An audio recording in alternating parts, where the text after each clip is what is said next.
Hello, hello, hello. Just sending.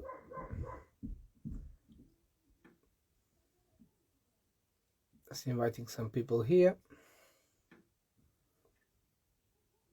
Hello, hello, hello, guys.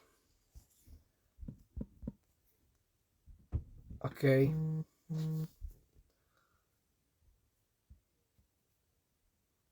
Okay.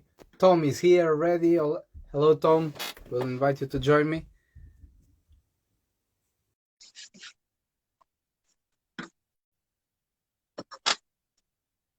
Gonçalo.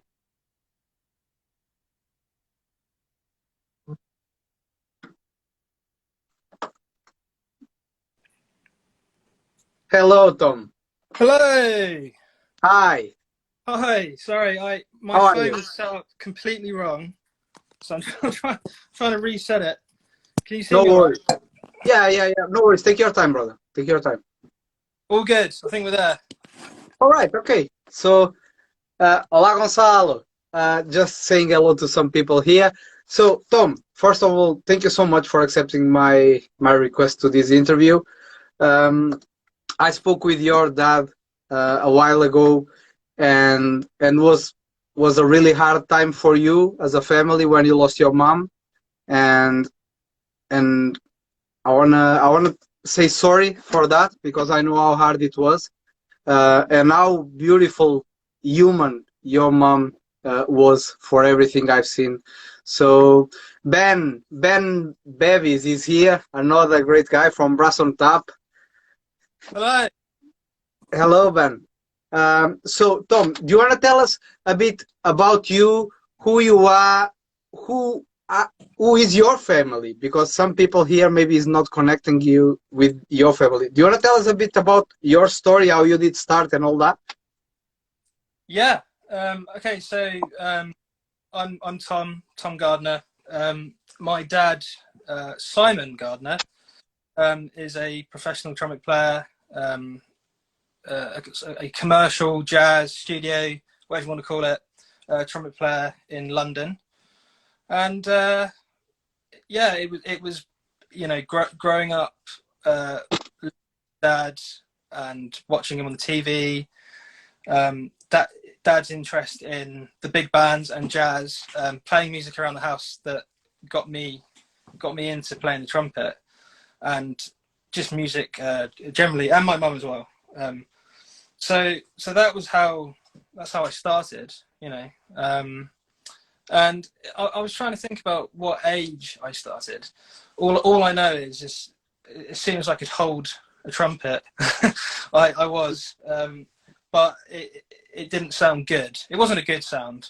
Uh, I remember Wayne Bergeron saying that that, like, the first notes that he could play ever were these like ridiculously high notes. He was born with this gift. Yeah. That wasn't me. That certainly wasn't me. But I've learned. I've tried to get better since those days. Well, But you so, are. yeah, so I kind of went through a little period of kind of playing with the horn a little bit. Then I kind of wasn't really enjoying it, so I stopped for some time.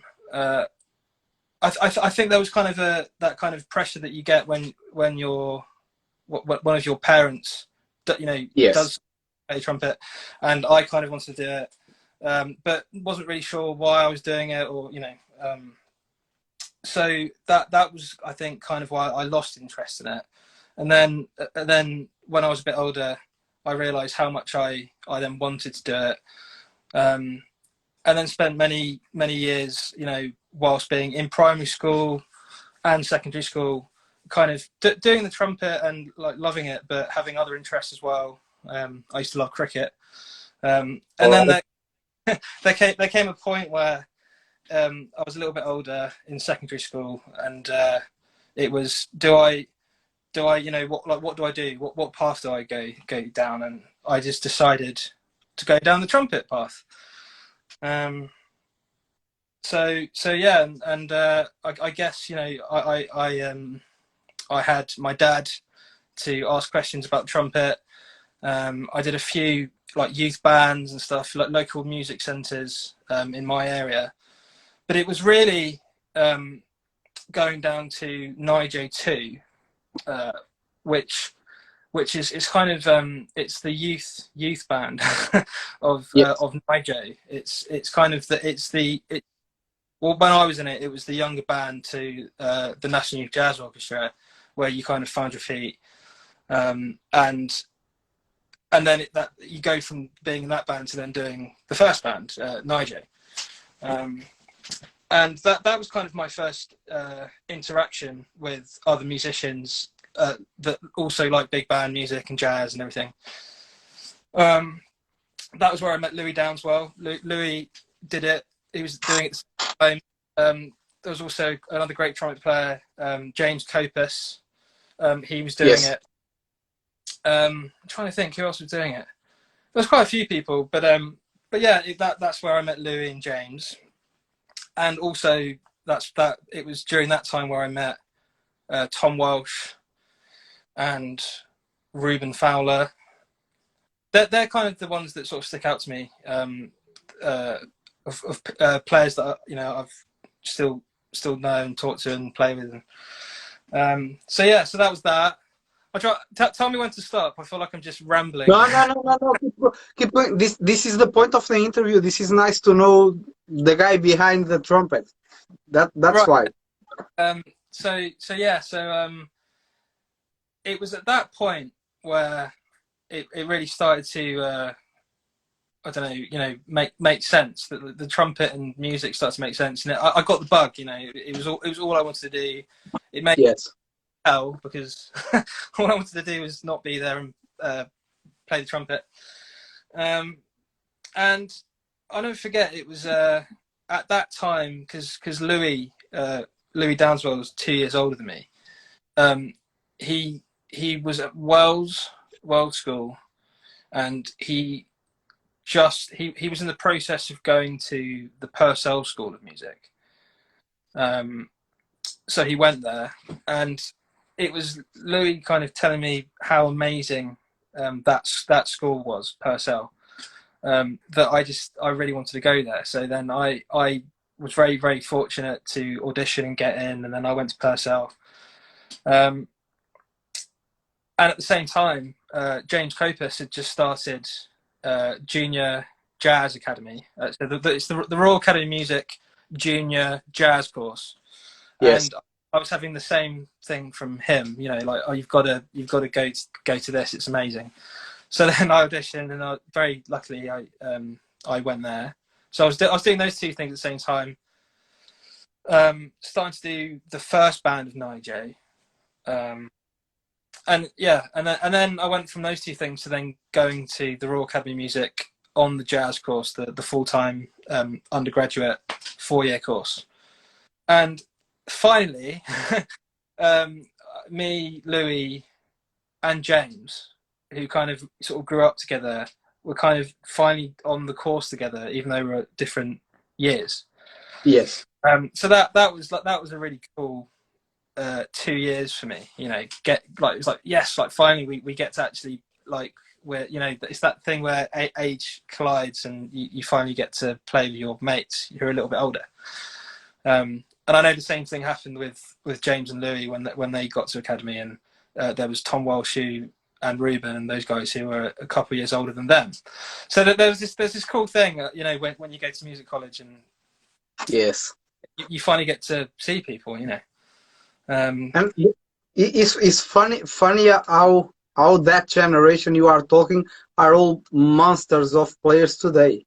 I know. Well, including it is incredible. So it means that you was really good for you, probably as a players, to have each other as well, because maybe a healthy competition made you grow up a lot together.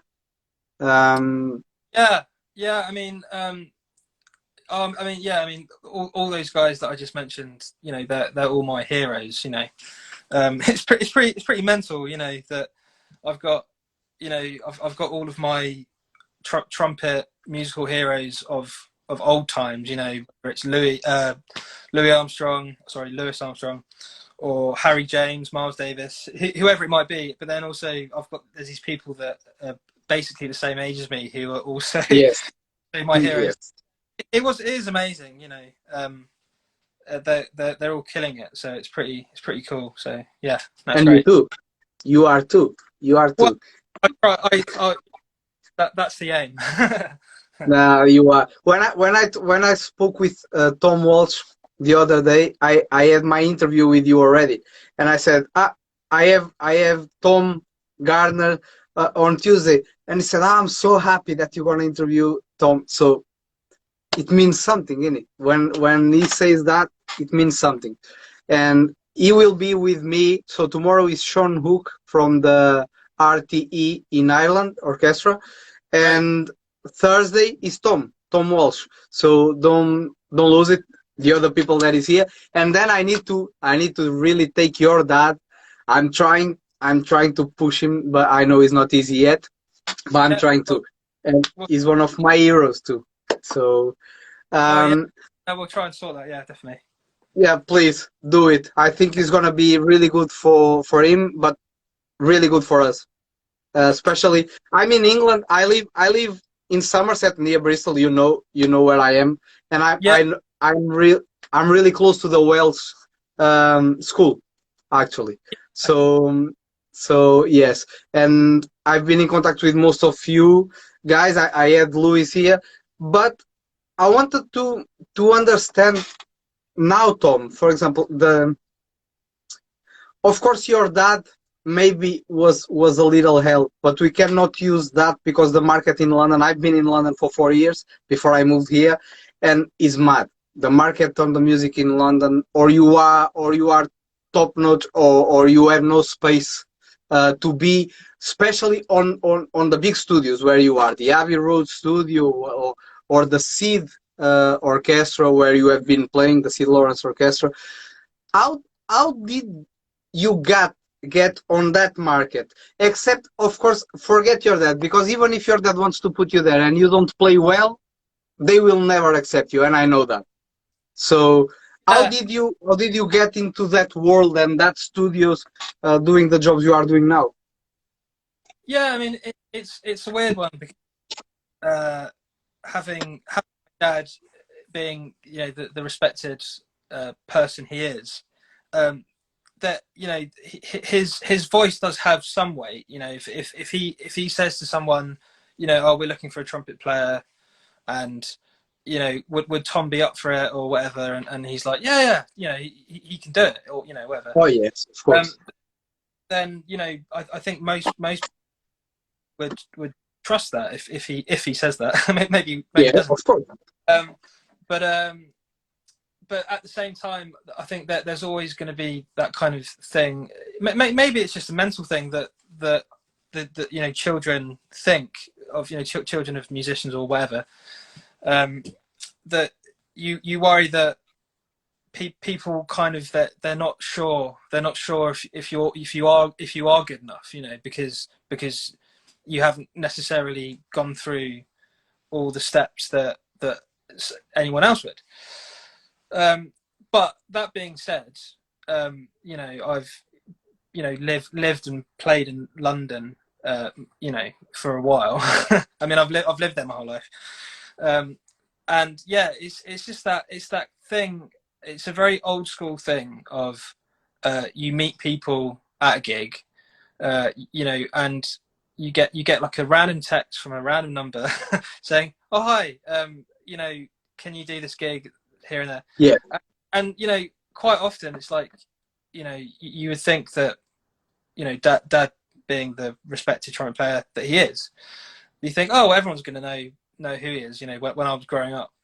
But not everyone does, you know, and you end up doing gigs with people that have no idea and don't care who your dad is, you know. So yeah, I don't know if I'm making much sense. It's kind of hard to explain, but it's, I guess, over the years it's kind of it's a mixture of, you know, growing up with musicians that get gigs and they ask you to do it in like youth bands, kind of, just meeting people at gigs, getting random texts, random phone calls, emails from people that have been recommended you by someone else because they've heard you and they're like, oh yeah, he can do it, and then also very occasionally, getting recommended by dad, which is great, but Of yeah, course. it's not something that you can rely on, and it's yeah. I don't know. I've never worked it out, but I would say that, I don't know. I mean, it's just a mixture of like the work I do. It comes from all kinds of places, but it's Yes. certainly not it's not because I'm his son, because that's the other side of it, is that it doesn't matter if I'm his son. If I'm not good, then I won't get asked. Exactly, exactly, exactly. And that's why I touched this point, because some people thinks, because someone is the son of, well, it doesn't matter. It doesn't matter at all. Um, it can have, it can open you some doors if you are good to get to that doors, but if you are not good, your dad opens the doors, you get there, and they send you out. That's it.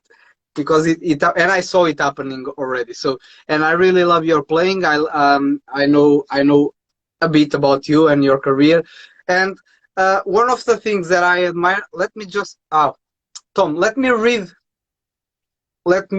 two questions that we have here for you. Okay. Yes. So, um, someone is asking, the strangest gig you have ever played. The strangest gig. There's been a few. I would say, okay. The strangest gig. Last Christmas, so December 2019. Yeah, yeah. One of the bands that I do, the London Street Band, which is a really cool band. They do sort of New Orleans stuff, and they also do Umpar stuff, and kind of a whole bunch of stuff. We were on Sunday brunch TV show on, I think it's Channel 4, at Christmas, playing like brass band Christmas songs, but dressed up in lederhosen, and being conducted by David Hasselhoff. I think that's probably the weirdest gig as gig Weird. goes. Yes. That's weird. That's Yeah. weird. Okay. And someone is asking again, do you ever feel like, no, we talked about this already. So is the question about being son of your dad. So is answer that question. So Tom, now forgetting that side, what is for you an healthy routine for a jazz player, commercial player? Having in mind, because this is really important, I'm a commercial player too, like you, and well, I aim to be like even close to you guys, but that's my job too, working in studio. How do you prepare yourself, for example, to be playing in a big band, lead, for example, and in a second being playing a mellow, beautiful solo on a studio and without warm up sometimes because we need to run? How do you prepare yourself? Well, I think for me, and this is very much my dad has always professed, is one of the most important things for a musician is to listen. And when I say listen, I mean listen to recordings, and Yes. gigs. And I think kind of the reason why the route that I've ended up going down has been kind of a commercial, jazzy, big band, maybe like a little bit of, I don't want to say classical, but like a little bit of classical, but it's more kind of commercial classical, whatever you want to call it. Yes. Kind of a mixed bag of stuff. The reason I've kind of gone down that route is because I like listening to all kinds of music, including all of those things that I have to play. So I'm just kind of into listening to as many different things as possible, which is why I love listening to Harry James and Louis Armstrong and all of, I mean, they're two completely different players, but like kind of those guys, but then I love listening to like bebop players and then modern jazz players, and then all the different types of lead trumpet players, the different areas, and then all the classical players, and everyone. And the reason I'm saying all this is because when I'm practicing, I like to practice certain things, So I'll go down and just so that I can focus, And maybe in a practice I'll practice a few things, but quite often I'll go down to my shed, which I'm in now, and I'll play some jazz. I'll just put on it might be a Jamie Aebersold, it might be just playing with without anything, just Yes. and I'll do the jazz thing, but then also I like to play along to well, actually, hold on, I can show you actually. Oh, things like this. It's like a lead trumpet book. Yes, exactly. Yes. Good. Awesome. I mean, like reading it like that, but also just like listening and so kind of like transcribing in my head and playing along to big band stuff and all kinds of stuff, really. I've gotten into Dua Lipa, the pop artist. Her last album is wicked, and I got shown it, and I've just been playing along to that. I've just been with a harmony and just putting it really loud and just play, like Yes. really kind of hard stuff. But that's what I was doing yesterday. So yeah, I don't know. What were you saying? The reason I'm saying all that is because I've got all that stuff in my head, or I'm trying to keep it in my head. So just to like maintain my chops and everything. Sometimes, occasionally, if I really need it, I'll just do chop stuff, and by chop stuff, technical stuff, like all the various stuff it could be, long notes, practicing my tonguing. When we play the trumpet, we're not just tonguing, we're not tonguing, we're tonguing, we're slurring, doing all kinds of stuff. So occasionally I will just do that, and I'll be like, okay, so I'm just going to play long notes and scales and blah blah blah blah blah. If I can, and this is the same thing with my dad, I've got this from my dad. If I can try and incorporate that with music, I will. And I think kind of the classic thing is that if you're playing, along to a big band album, trying to play lead trumpet, it's a real blow, and it's kind of maintaining your chops, and as long as you're doing it properly and you're not just pressing the trumpet right into exactly. because then that's not a good thing. But if you're not doing that and you're doing it correctly, then you're playing long notes, you're practicing all the various stuff, not necessarily everything, but it means that is basically whatever you practice, as long as you've got the music in your head and you still practice that as well, and you maintain that and you don't stop thinking about that, then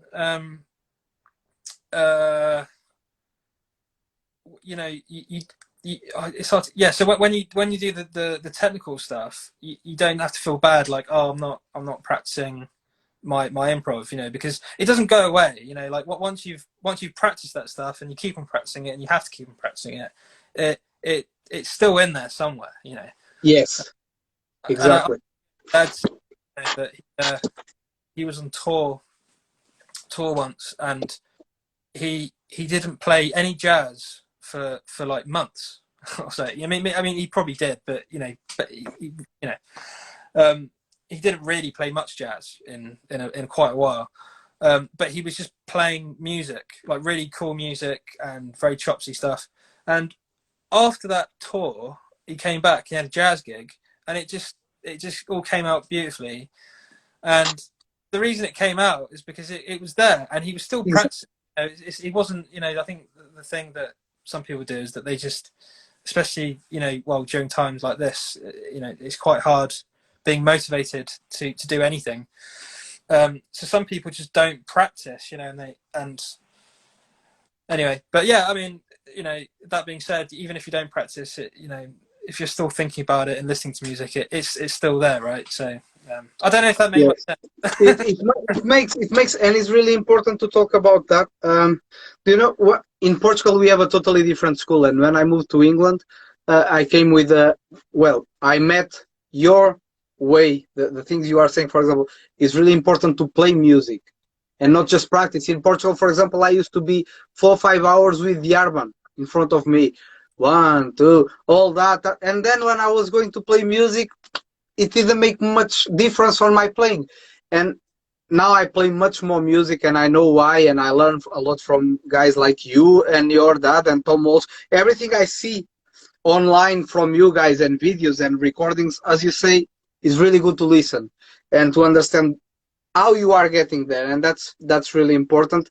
And it's good that you say that, because if someone like me on the channel, for example, if I say something like that, they can doubt. But you have a career, well, way bigger than mine, or any of us here, most of us. So it's really good to listen that you take sometimes the harmony, you put it, and you play music. You enjoy playing, and you are practicing anyway, and everything still's there. uh, in relation with kit, people likes a lot to ask about the kit you are using. We know, for example, Luis Dodwell, he has his mouthpieces from GR. Which kit are you using at the moment? Trumpet and... Well, yeah, I mean, you know, I was talking to Dad about this earlier actually.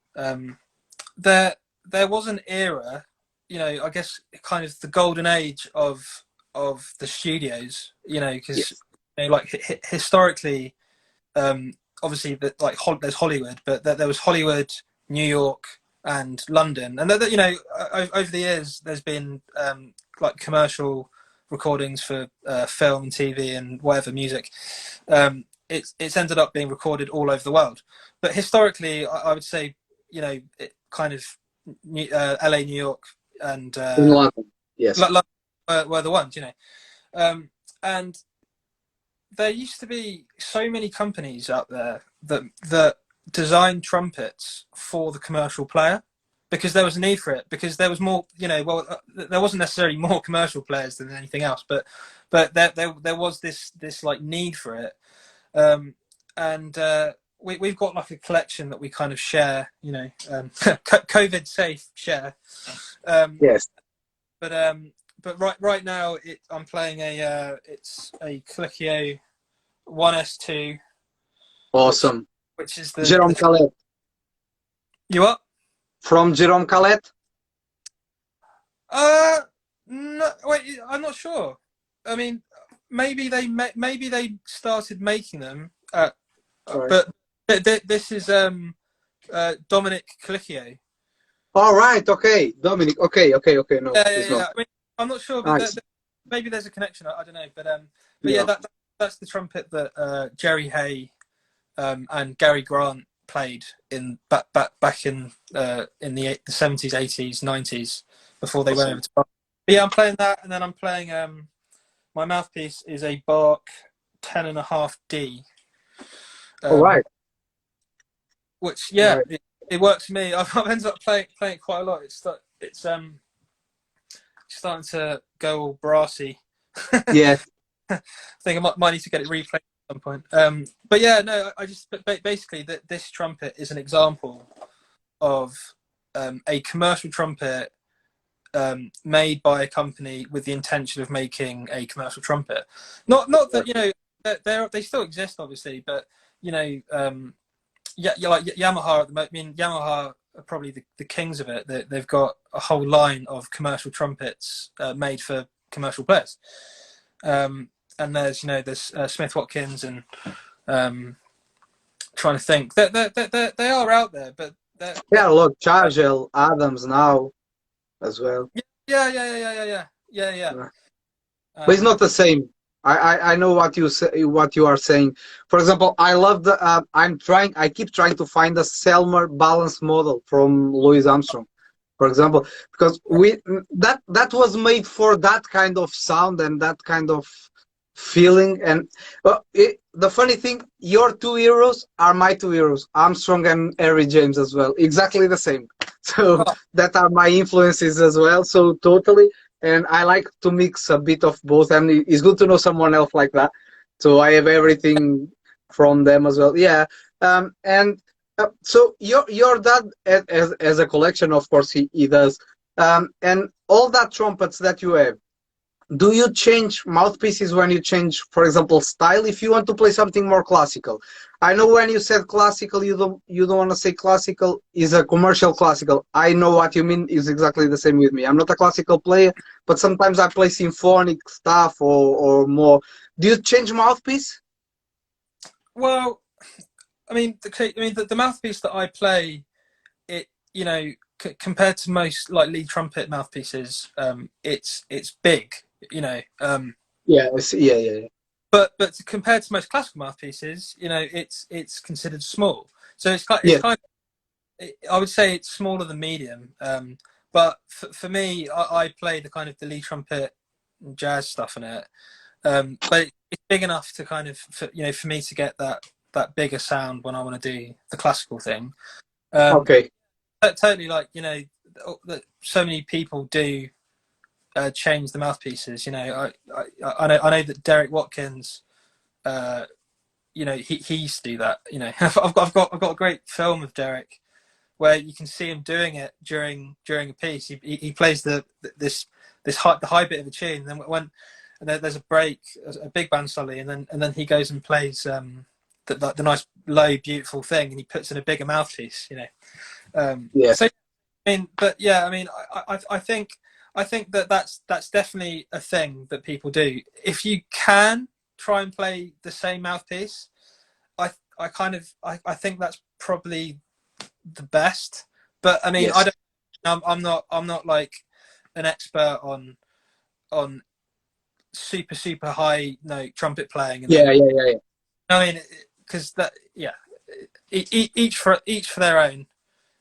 Well, yeah. In that case, what you are talking about, really high notes like Eric Miyashiro and that man, that's another that you need something probably just for that, and Yeah, we know that. But yeah, I identify a lot myself with you, and it's really good to be knowing you like this because my way is a lot like you. Nice.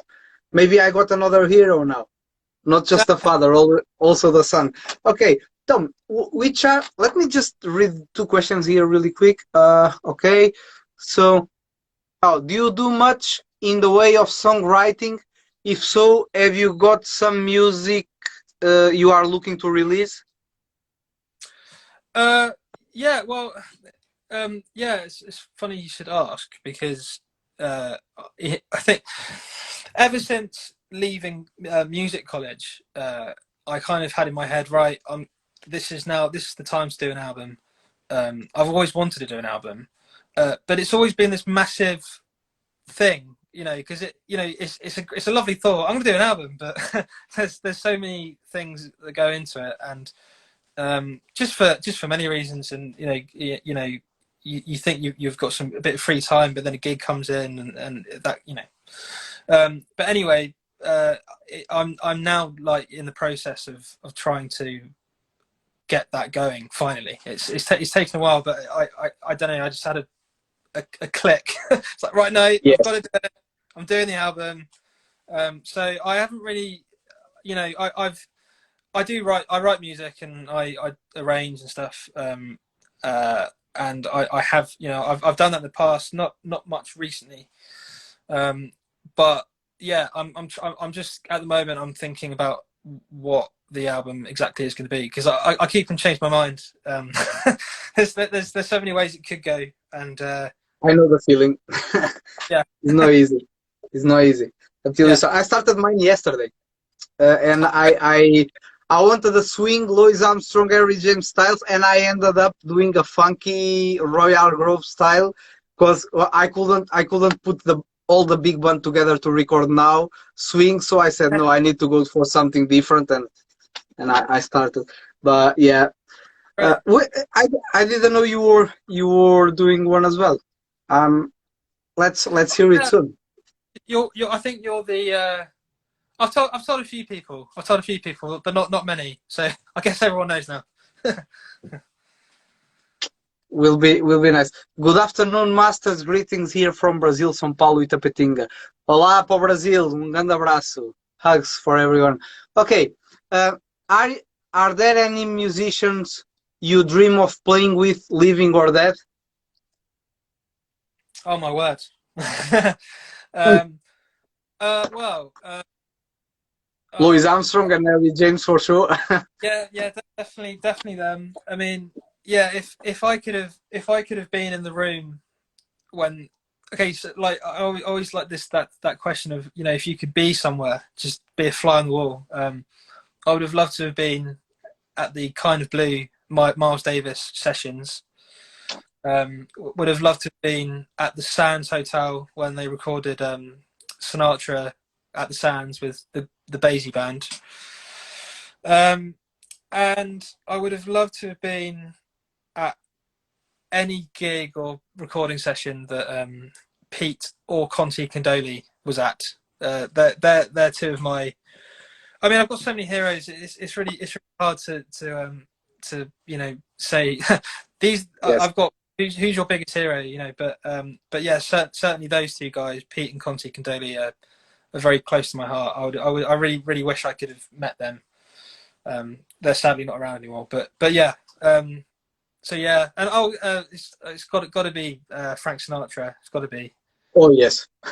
I Big mean, band. If you like big band, it needs to. yeah. I mean, the only person that I would love to play with who's alive is Tony Bennett. I mean, he's one of my absolute heroes. Funny enough, um, I was doing a gig for the Albert Hall. Was it last year? I think it was. I think the last year has just been a lost year, right? So it's Oh yes. 2 years ago. I was working for the Albert Hall on a gig. It was an educational gig outside the Albert Hall, and we had our green room in the Albert Hall, and we finished the gig, and I went to the green room, and I walked past a door that I can't remember what it said, but no, yeah, it was a schedule for the day, and it was Mr. Bennett, and yeah, Tony Bennett with his trio or whatever it is was there that day, and I've been Wow. saying for that last year, whenever Tony Bennett is next going to be in the country, I've got to watch it. And it's one of those things, you say it and then you forget, and I was literally there, and I couldn't even stay. Not that I would be allowed to stay. Obviously, I wouldn't break the rules, but I would have at least tried to get a ticket. But I had to rush off to go somewhere, and it was very very frustrating, because that would have been great. Yeah.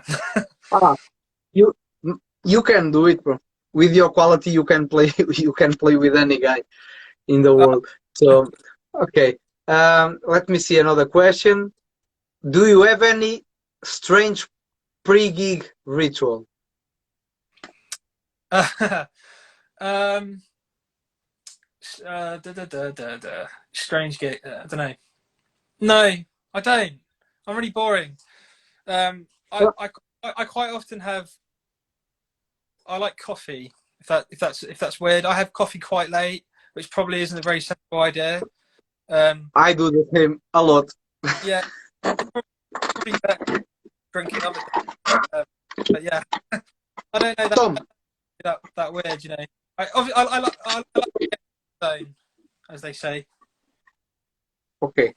I will show you just something here because you play big band, and I got an endorsement from a brand called Ubermute, and I think you should know this if you don't. They are from New York, right? Oh, okay. And they are made just for jazz and big band, and I think you should check it out. I will send it to you, the link. Man, That's great. this is incredible. This is incredible. I will speak with Frank maybe to send you some for you to have a go. And they are incredible, and they made all the classic famous mutes for big band. They have them all, and this is 3D printed, and somehow they sound better than the originals. So, well, I will sort it out, or to send these to you for you to try, or Yeah. for Frank to send some for you and to your dad, because I think this is the thing, and it remembered me Definitely. a lot of your style. Anyway, so projects to the future, except your album. One of the big ones that is now really famous and everyone listens to it, but the big band has been out there for so long, is the Sid Lawrence Orchestra, the big band. Yeah. You have played with them, didn't Yeah. you? Yeah. So I've I guess what you call debt. I've debt with the Sid Yeah, band. yeah, I know the people that do it, and it's a great band. It's run by Chris Dean, one of the world's great trombone players. He's amazing. yes, But yeah, there's an amazing history of the band, and it's pretty cool that they're still going strong.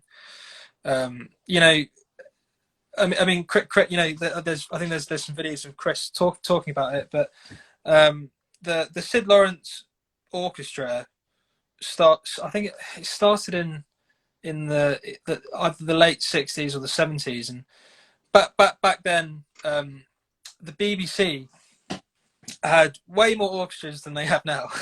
So oh now yes, they've got all their classical orchestras, the symphony and the concert, and and regional versions of them as well. But back then, they, as well as having the classical orchestras, they had the what was known as the radio orchestra, which then became the BBC Big Band, and it was the BBC's commercial orchestra that would back anyone that needed that kind of backing. I think it was the BBC Midlands Radio Orchestra that I think it possibly ended, and all the guys in that band ended up doing the Sid Lawrence Orchestra. So the Sid Lawrence Orchestra was basically everyone that did the BBC Midlands Radio Orchestra, and they played the music of Glenn Miller. But what they did is that they probably played it better than anyone else at the time in the world. But they kind of, at the time that in the UK, that there was the Ted Heath band, the Jack Parnell Orchestra, and they're all famous bands, and yeah, but by the '70s, they weren't as popular, obviously, as they used to be. And when the Sid band came, it kind of like re-energized the kind of the big band scene, and they kind of, I don't know, that they kind of took the UK by storm as much as a big band could back then. yes, Ended up being on all the, like, lots of TV shows, Morecambe Wise and stuff. But yeah, they're just an amazing band that played Glenn Miller, but they played it very cleverly. They played it respecting that style of music, but they tried to modernize it where they could, to an extent, yes, with the actual phrasing, the way they used to phrase things. So it was a great band. It was a really tight band. You hear them and they just sound like one person when you listen to those classic recordings, and they're still going. And I've had the pleasure of playing with them. Their current lead trumpet player is Tony Dixon, who's an absolute legend, who doesn't live far away from me. And yeah, it's always been Mike Lovat. Is Mike Lovat playing with them or not? Yeah, so Mike, I believe, did play with them. Because I see him in a lot of videos, but then in another videos I don't. Yeah, no, so I never realized. Mike was actually, he used to be in the band, and I think over the years he's like guested and done it. And yeah, there's a bunch of recordings recently. Yes. Mike, lead trumpet, and yeah. Yes. It's great. Yes. All right. Cool. So the last question I will ask about this personal thing is your dad recorded for a lot of movies, and you did as well, for sure, record for movies as well, because I saw you working already. And your dad played with Maynard in America. Is that right or not? Wait, say that again? Did your dad play with Maynard Ferguson in America in his orchestra? No. No. I saw some information that your dad has been playing in America with some famous big band for a while, and I never realized if it was true or some fake news on internet, because it was not well, I think it was a post on Facebook, and we cannot believe everything we read, because I couldn't find it. Well, Dad did, he did it was one of the live streams from Ronnie Scott's they did a couple of weeks ago, and Yes. that was the Craig Wild big band tribute to Maynard Ferguson. Um, Maynard used to be, well, I mean, he still is, but when Dad was growing up, he was one of his big influences. Dad went Yes. to Glenn Miller to Maynard Ferguson, which is quite a change. But no, Dad played. I feel like I'm saying Dad constantly. Dad played with the Buddy Rich band for a short stint. All right. And he's played with, you know, quite a few American artists over the years. You know, Frank Sinatra. Doc Severinsen? No. He met Doc. He back in the 80s. Great face. All right. That was it. That I was reading, not Maynard. Okay, I was not sure. And what I wanted to ask you is, just using this pretext, did you have the opportunity to meet some of that heroes of yours through your dad, for example, in America, or did you travel a lot to see them? Did you meet them in person as well? And did that help you to grow up? Yeah, I mean, there's all kinds of people that I've met, especially when I was younger. I definitely I seem to remember that Dad was doing the Tom Jones gig, and there was a little boy just running around screaming during the rehearsal, and I think that might have been me. But no, there's all kinds of people that I've been lucky enough to meet. I think two people that I can't forget was first of all, I met Maurice Murphy at a recording. I went with Dad to a recording session, and Maurice happened to be there, and it was just wicked. And Maurice was just one of the loveliest people that anyone could meet. You know, if anyone that's met him will say that. I remember at the time he was talking to one of the trumpet players on the session, just saying, "Oh yeah, Doc Severinsen rang me up last night, and we were just chatting about trumpets." And I was like, "Oh my god, that's so cool!" But I think, you know, the guy that has made a massive impact on my life was meeting and getting to play a little bit with Derek Watkins. That really kind of, I mean, his influence on me is just immense. But yeah, that was wicked. Funny enough, when I was doing Nigel too, Derek brought his grandson along, who's younger than me, who was playing trumpet at the time, and Derek actually played in the section, and I remember playing. I think we played Soul Bossa Nova, and I remember Derek playing the high bit in Soul Bossa Nova, and just being but yeah, so if anyone that I've met, you know, and gotten to know a little bit, Derek was the most amazing to me. If I had to pick anyone, I mean, in my you know opinion, I mean, Derek is just what was, and you know, possibly still is. I'm not. I don't mean any offense at all to anyone, but I think there's a very, very, very, very strong argument to be made. If you had to pick a trumpet player, a commercial trumpet player that could play as good as Derek did in as many different styles of music, it would probably be Derek. You know, and you know, there's so many great players out there, but I've never heard anyone be able to just, you know, right, I'm going to play, do a John Williams classical film session, and then I'm going to play an amazing bebop solo, and then I'm going to play in a brass band, and then I'm going to do lead trumpet, string trumpet in a big band, and and be able to, you know, play so beautifully that you want to cry, and also laugh because it's so unbelievable what he's doing, you know. So yeah. So we had more people. We had other people. Funny thing, one of them was Michael Lovat here on the interview saying the same, and Mark Upton said the same about Derek. So he seems to be really loved, and it's good that you all talk about him this way, because you make more people, more young people. The funny thing is stupid how in Portugal, for example, and I will tell, I never heard about Derek. You know what I mean? Or Maurice Murphy. And now, of course, I know them. And I used the mouthpiece of Maurice Murphy for a while from Dennis Wick.